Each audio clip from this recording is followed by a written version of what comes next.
देण्याची इच्छा आहे. मग तुकोबाराय म्हणतात की मग द्यायचंच आहे ना तुम्हाला, तर संतांची संगती जीवनामध्ये द्या ना. भगवंत म्हणतात तुम्ही आमच्याकडे धन मागा, संपत्ती मागा, मुक्ती मागा, संसाराबद्दल काहीतरी मागा ना. त्यावेळेस तुकोबाराय म्हणतात की ह्या सर्व नाश पावणाऱ्या गोष्टी आहे आणि नाश पावणाऱ्या गोष्टी आपल्यासोबत येणार आहे का हो? तर येणार नाही. दृष्टांत देऊन जाईल बघा. सिकंदर राजाचा नाव राजा होऊन गेला. राजा इतका श्रीमंत होता, इतका श्रीमंत होता, प्रत्येक महिन्याला 1-1 कोटीची संपत्ती तो कमवायचा आणि 1-1 कोटीची संपत्ती कमवल्याच्या नंतर त्याच्या घरावरती तो भगवे झेंडे लावायचा. आतापर्यंत 19 कोटीची संपत्ती त्यांनी कमवली आणि घरावरती 19 झेंडे लावले. तर 19 झेंडे लावले, 20 कोटीची संपत्ती कमवली. 20वा झेंडा ज्या वेळेस लावणार त्यावेळेस पंजाब धर्माचे जे गुरु नानक असतात ते त्याच्या राजवाड्यामध्ये गेले. राजवाड्यामध्ये गेल्याच्या नंतर हालचाल वगैरे विचारून झाली. गुरु नानकांनी त्याच्या हातामध्ये एक सुई दिली. सुई केवढी असते, किलोची का अर्धा किलोची का? तर नाही, ज्या सुईचं काही मापच नाही अशी सुई त्या राजाच्या हातामध्ये दिली आणि सांगितलं ही सुई घ्यायची आणि पुढच्या जन्मामध्ये मला परत द्यायची. त्यावेळेस तर सिकंदर राजाने ती सुई घेतली. गुरु नानक घरी निघून गेल्याच्या नंतर जशी जशी रात्र व्हायला लागली तसं तसं याला विचार यायला लागला. 50 वर्षाने सुई मागितली असती, दिली असती. 100 वर्षाने सुई मागितली असती, दिली असती. अरे नवे 150 वर्षांनी मागितली असती तर मी सुई दिली असती. पण पुढच्या जन्मामध्ये मी ही सुई यांना कशी देऊ, कारण मी ही सुई सोबतच घेऊन जाऊ शकत नाही. रात्रभर विचार केला, रात्रभर काही झोप लागली नाही. सकाळी 5लाच उठला, स्नान केलं, आवरलं.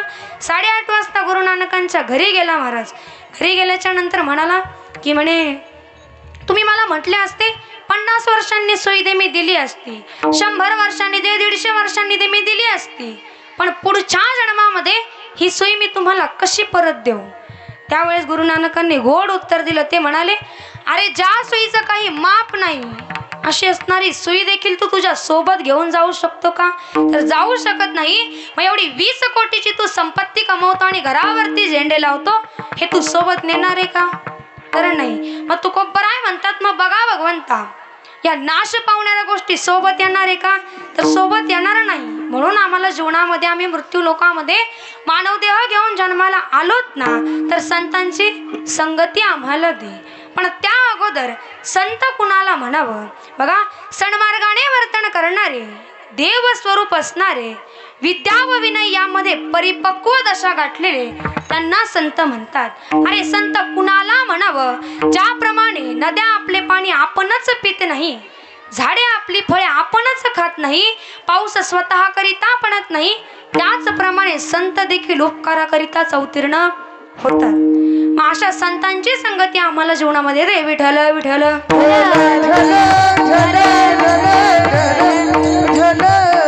बरं, जन्माला आलात मानव देह घेऊन आणि संतांची संगती जर जीवनामध्ये नाही केली आणि दुर्जन माणसाची जर संगती जीवनामध्ये झाली तर काय होतं? बघा, उदाहरण देऊन जाईल. गावामध्ये 3 मित्र होते महाराज. 2 एवढे बेवडे आणि एक त्यांच्यातला इतका सुशिक्षित होता. हे 2 इतके दारू प्यायचे. तो सुशिक्षित त्यांना म्हणाला, म्हणे काय रे तुम्ही त्या 600 रुपयाच्या बाटल्या आणता, ते पिण्यापेक्षा त्याच्यात काही काजू आणा, बदाम आणा, तेवढंच तुमच्या शरीराला चांगलं राहील.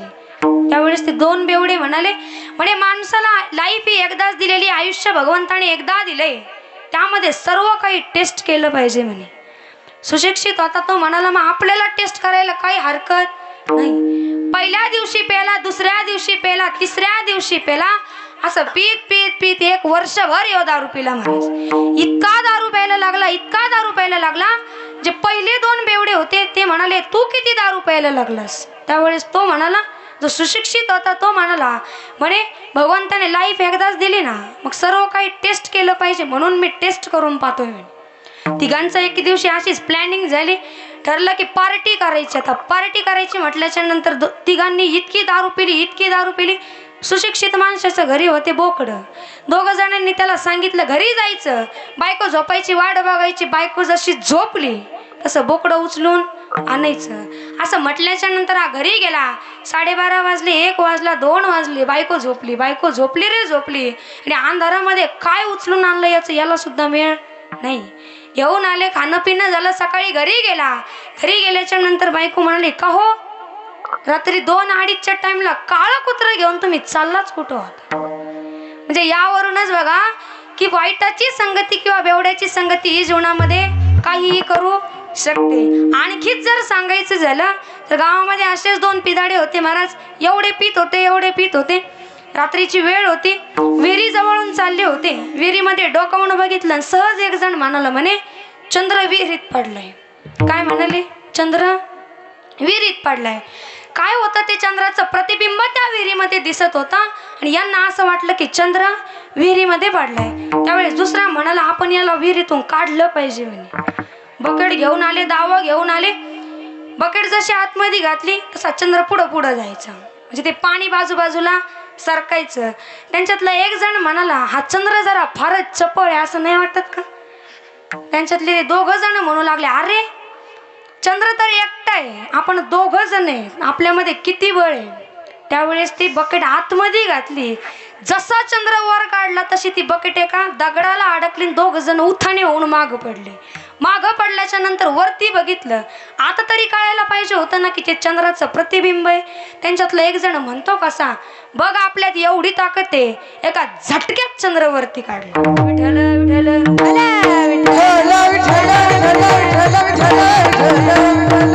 म्हणून दुर्जन माणसाची संगती जर जीवनामध्ये झाली की जीवनाचं वाटोळं झाल्याशिवाय राहत नाही. आणखीच जर सांगायचं झालं तर बघा, एका राजाचं फार मोठं साम्राज्य होतं. इतकं मोठं साम्राज्य, त्या साम्राज्यामध्ये एका साधकाने अशी चोरी केली महाराज. चोरी केल्याच्या नंतर राजाने त्याला नाक कापण्याची शिक्षा दिली. कशाची? नाक कापण्याची शिक्षा दिली. यांनी नाक कापला. हा म्हणाला, आपली इज्जत जाण्यापेक्षा आपण नाक कापून देव दिसला असं म्हणून नाचायला हरकत नाही. नाक कापलं, देव दिसला म्हणून नाचू लागला. दुसरा व्यक्ती त्याच्याकडे आला आणि म्हणाला, का रे खरंच नाक कापल्याच्या नंतर भगवंत दिसतो का? तो म्हणाला, हो, नाक कापून बघ, तुला लगेच अनुभव येईल. दुसऱ्याने देखील नाक कापलं. दुसरा म्हणाला, का रे मला तर काही भगवंत दिसत नाही. हा हळूच त्याच्या कानात म्हणाला, म्हणे नाक तर कापले ना, इज्जत जाण्यापेक्षा देव दिसला म्हणून नाच म्हणे. दुसरा देखील तसाच नाचायला लागला. असे 1 नाही, 2 नाही, 3 नाही, हजारो शिष्य यांनी याचे केले आणि हा त्यांचा गुरु झाला. तर मग ही वार्ता राजापर्यंत गेल्याच्या नंतर राजा म्हणाला, खरंच नाक कापल्याच्या नंतर देव दिसतो का? त्यावेळेस प्रधानजी राजाचा फार हुशार होता. राजाने ठरवलं, आपण देखील नाक कापायचं आणि देव दिसतो का बघायचं. तर राजाचा प्रधानजी हा फार हुशार होता. राजाचा प्रधान म्हणाला, मी अगोदर नाक कापून पाहतो म्हणे, नंतर तुम्हाला सांगतो. प्रधानाने नाक कापलं. प्रधान म्हणाला, मला तर देव काही दिसला नाही. मी देखील नाक कापलं, नाचलो, पण मला भगवंत काही दिसत नाही. तो त्यांचा हजारो जणांचा जो गुरु होता तो त्याच्याही कानात काय म्हणाला, इज्जत जाण्यापेक्षा देव दिसला म्हणून नाच म्हणे. प्रधान फार प्रामाणिक होता महाराज. त्याने राजाला सांगितलं, देव वगैरे काही दिसत नाही, हा फक्त खेळ लावलाय म्हणे. राजाने त्याला मृत्यूची शिक्षा दिली महाराज. म्हणजे यातून सांगायचंय काय की दुर्जन माणसाची संगती झाली तर माणसाची बुद्धी आणि माणसाचं वातावरण, माणसाचे जे आचरण असतं ते सुद्धा कसं होत जातं, तर दुर्जनच होत जातं. म्हणून जीवनामध्ये संतांची संगती संगत संतन की करले, जन्म का सार्थक तू करले. संगत संतन की करले, जन्म का सार्थक तू करले. संगत संतन की करले, जन्म का सार्थक तू करले. संगत संतन की करले, जन्म का सार्थक तू करले. संगत संतन की करले, जन्म का सार्थक तू करले. संगत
सत्संग ही बहाना है हे श्याम तेरे मिलने का सत्संग ही बहाना है श्याम तेरे मिलने का सत्संग ही बहाना है बहाना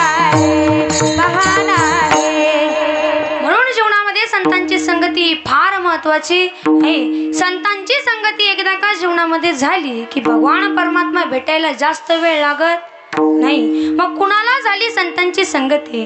अरे माझ्या नाथरायांना देखील संतांची संगती झाली होती. संतांची संगत झाल्याच्या नंतर नाथरायांनी एवढं नामस्मरण केलं की द्वारकेची मूर्त एक नाथा घरी पाणी वाहे हरी कावडीने. एवढं नामस्मरण केलं संतांची संगती झाल्याच्या नंतर की ज्या भगवान परमात्म्याने हे सर्व विश्व निर्माण केले ना, ज्या भगवान परमात्म्याच्या सत्तेशिवाय वृक्षाचं पान हलत नाही, वृक्षाचे पाने हले ज्याची सत्ता राहिली अनंता मग कोठे, अशा असणाऱ्या भगवान परमात्म्याने सुद्धा नाथांच्या घरी 36 वर्ष चाकरी केली. म्हणून जीवनामध्ये संतांची संगती ही फार महत्वाची आहे. आता अजून संतांची संगत कुणाला झाली तर माझ्या बहिणाबाईंना देखील जगद्गुरु तुकोबारायांची संगती झाली. जगद्गुरु तुकोबारायांची संगती झाली. एवढं नामस्मरण करायच्या आणि काय म्हणायच्या? सर्वांनी आपले हात वरती घ्या आणि सुंदर असं भजन करा.